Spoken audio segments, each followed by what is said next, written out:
Assalamualaikum warahmatullahi wabarakatuh. Pada kali ini kita akan membahas materi pendidikan agama Islam dan budi pekerti untuk kelas 7. Materinya adalah ibadah sholat.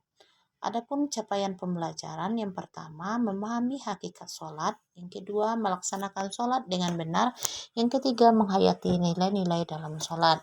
Tujuan pembelajarannya, yang pertama, peserta didik diharapkan mampu menjelaskan pengertian sholat, rukun, wajib, sunnah, dan syarat sah sholat secara mendalam.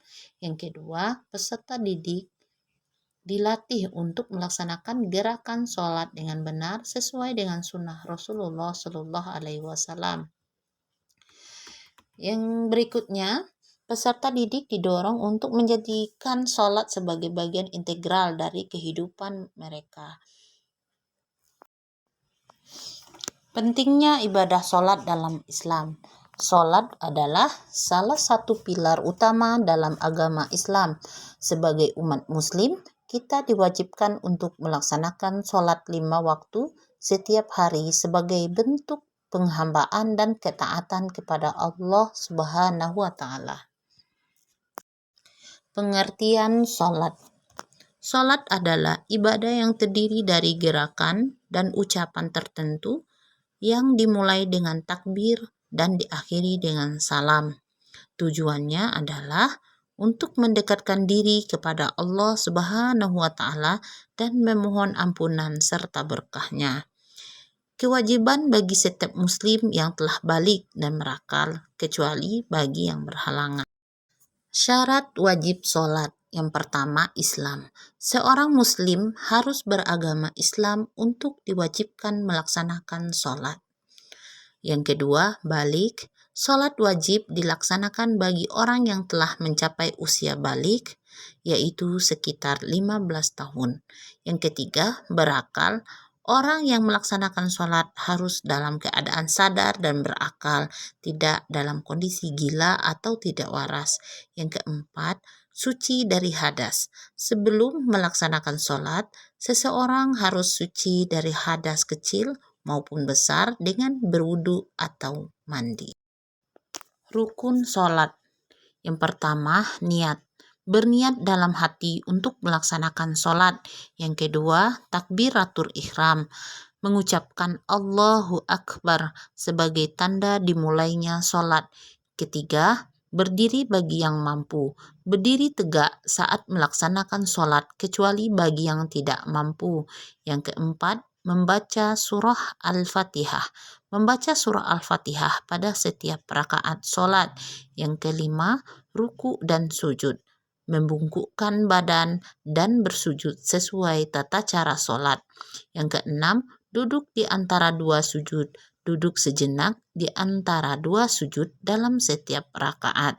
Yang ketujuh, tasyahud akhir. Duduk untuk membaca tasyahud akhir sebelum salam. Yang kedelapan, salam. Mengucapkan salam untuk mengakhirinya. Tata cara sholat. Yang pertama, persiapan.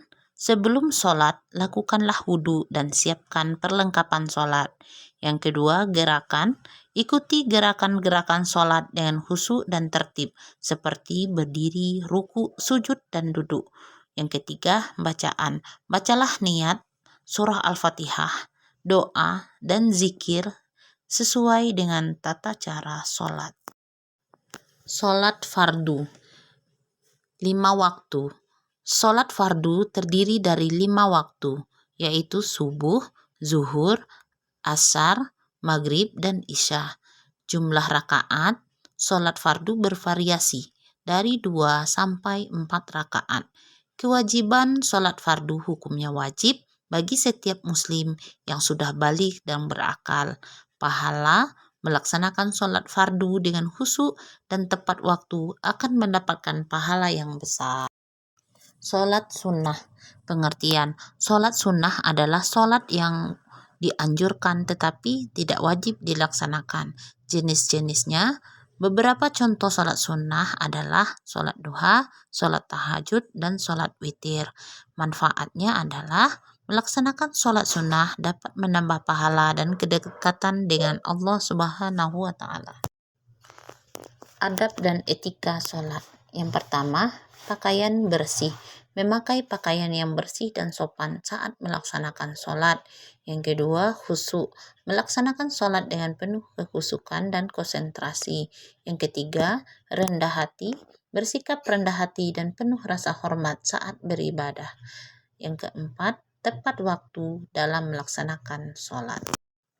Manfaat sholat bagi kehidupan. Yang pertama, spiritual. Sholat dapat mendekatkan diri kepada Allah Subhanahu wa Ta'ala dan meningkatkan keimanan. Yang kedua, psikologis. Sholat dapat memberikan ketenangan jiwa dan mengurangi stres. Yang ketiga, sosial. Sholat dapat menumbuhkan rasa persaudaraan dan kebersamaan dalam masyarakat. Mempraktikkan sholat dalam kehidupan sehari-hari. Yang pertama, disiplin, membiasakan diri untuk melaksanakan sholat tepat waktu. Yang kedua, ketekunan, melaksanakan sholat dengan khusyuk dan penuh kekhidmatan. Yang ketiga, konsisten, menjadikan sholat sebagai rutinitas sehari-hari yang tidak ditinggalkan. Yang keempat, teladan, memberi contoh yang baik dalam pelaksanaan sholat bagi keluarga dan lingkungannya. Demikianlah materi kita pada hari ini. Semoga kita dapat meningkatkan keimanan dan ketakwaan kita kepada Allah Subhanahu wa Ta'ala dan melaksanakan sholat dengan baik. Amin ya Rabbal Alamin.